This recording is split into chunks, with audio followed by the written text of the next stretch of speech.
Berlynse muur het in 1989 geval, maar die regte storie, dit het nie met politiek begin nie.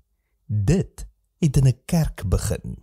Welkom by die Sepcast, die plek waar ons geliefde stories op hulle koppe draai, waar ons kyk na wat die geskiedenis dalk oorgesien het en waar ons nuut ontdek en saam groei.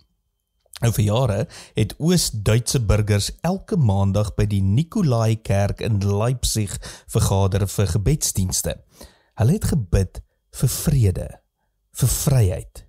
En vir 'n rukkie het die regering hulle geïgnoreer. Toe het die skares begin groei. En teen 9 Oktober 1989 was die strate van Leipzig oorstroom met 70.000 mense, elkeen met 'n kers in die hand, elkeen in stilte. En toe die owerhede vra waarom hulle nie terugveg nie, was die antwoord eenvoudig. Ons het geen haat meer oor nie. 'n Paar weke later val die Berlynse muur. En hier is hoekom dit saak maak.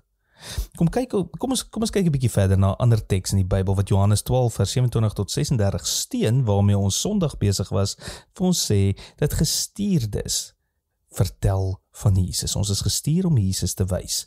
In Lukas 15 vertel Jesus een van sy bekendste gelykenisse, die verlore seun. 'n Opstandige jonger seun mors sy erfenis op 'n losbandige lewe en keer uiteindelik terug huis toe, desperaat vir barmhartigheid. En wat doen sy vader? Hy hardloop hom tegemoet, hy hou 'n fees, hy herstel hom ten volle. Maar hier is wat ons dikwels mis. Die storie gaan nie net oor die jonger broer nie. Daar is ook 'n ouer broer, die een wat gebly het, die een wat altyd gehoorsaam was, die een wat geglo het, hy verdien meer.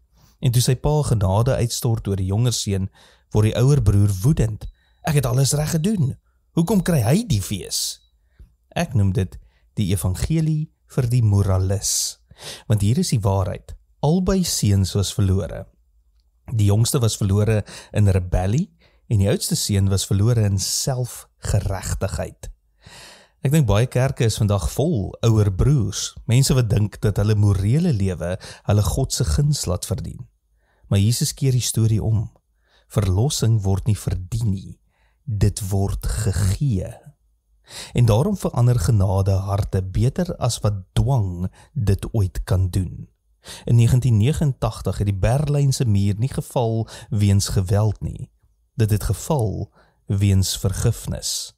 Want uiteindelik verander genade dinge meer as wat mag dit ooit sal kan doen.